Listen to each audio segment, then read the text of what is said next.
who might be the subject of an internal audit. So that's our first point. Right? It is inappropriate and would be unacceptable for the internal auditor to report to Mr. Kumas. Because what? They may be auditing the finance department. He is the head of the finance department.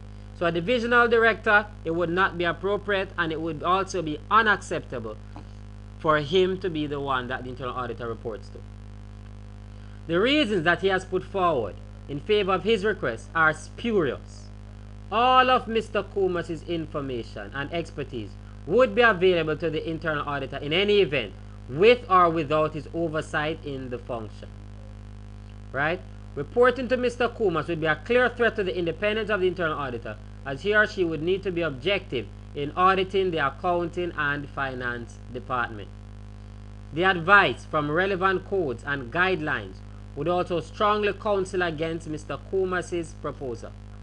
The Cadbury report is typically where point G under the role of the Internal Audit Committee emphasize the independence of the internal audit function from management. Mr. Kumas' request should be refused. So in our critical assessment, what we said, his request should be refused. As this would be a conflict and a threat to independence of the internal auditor. And our final one, defining what is objectivity. So our final point, define objectivity and describe characteristics that might demonstrate an internal auditor's professional objectivity.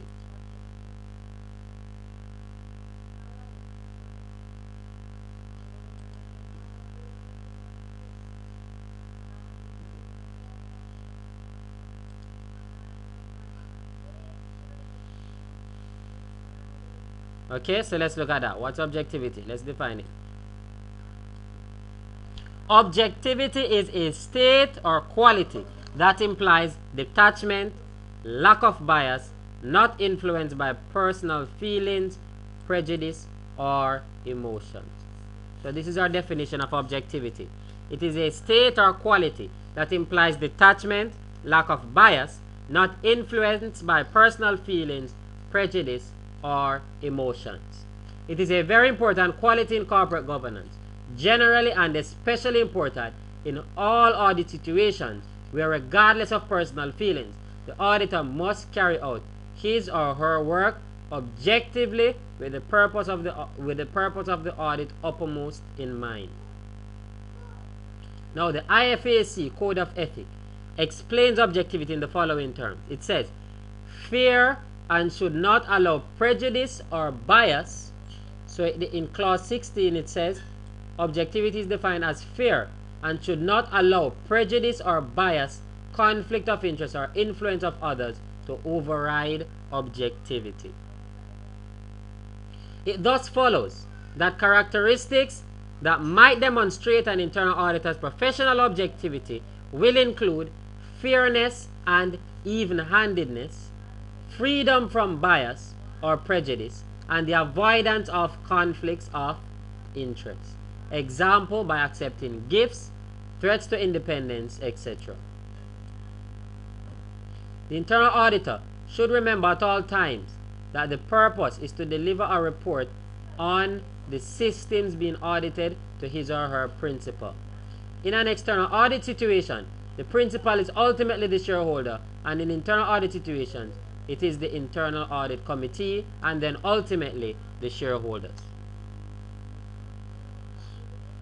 So this is defining objectivity and the characteristics that might demonstrate an internal auditor's professional objectivity. So we have went through a significant portion of section B of the syllabus, and as you know, we're going to do some more questions in our actual class or in our actual revision session.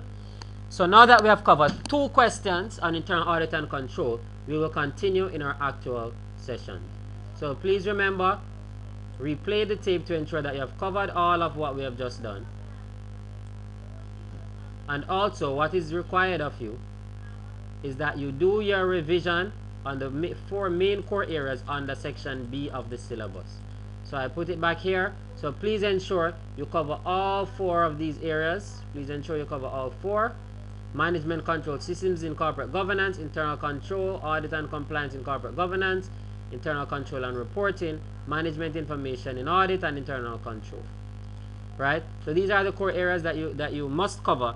So please ensure that you have done your revision prior to our session.